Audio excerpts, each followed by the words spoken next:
माझं नाव विक्रम सिंग रिसालदार आहे। ते रवी खंडेवाले माझे मामा आहेत आणि यांना मारहाण केलेलं आहे।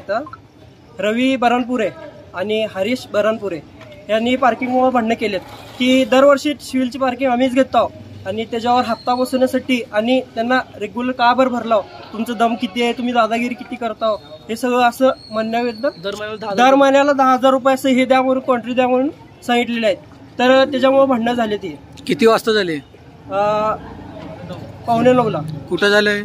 सिव्हिल बी ब्लॉक पाणी टाकीच्या मागं विनाकारण मारलेत।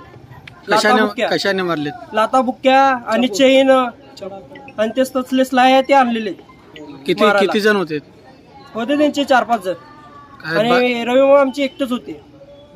त्यांना काय मार वगैरे लागलं? मार लागले त्यांनी सिव्हिल मध्ये ऍडमिट आहेत। मी साईडला असताना मला मार गेलो, आम्ही सांगायला गेलो, आमच्या अंगावर बी आले ते। तुमची मागणी काय आता त्यांचं काय गुन्हा दाखल करावा यांच्यावर, पुढची कारवाई करावी। तुमची मागणी काय आता? त्यांच्यावर गुन्हा दाखल व्हावं आणि त्यांच्यावर कारवाई व्हावं, हे आमचे हे आहे। टेंडर कोण तुम्ही भरलेले? आम्ही भरलेलो। दरवर्षी टेंडर आम्हालाच भेटते आणि यावेळेस कशाला भरलाव, का बरं भरलाव म्हणून दादागिरी करत। तिने म्हणते तुमचं रुबाब काय आहे इथं, असं तसं। हे नेमकं भांडण टेंडर साठी झालं, गाडीच्या पार्किंग साठी झालेलं आहे? टेंडर साठी झालेलं आहे। टेंडर साठी झालेलं आहे का?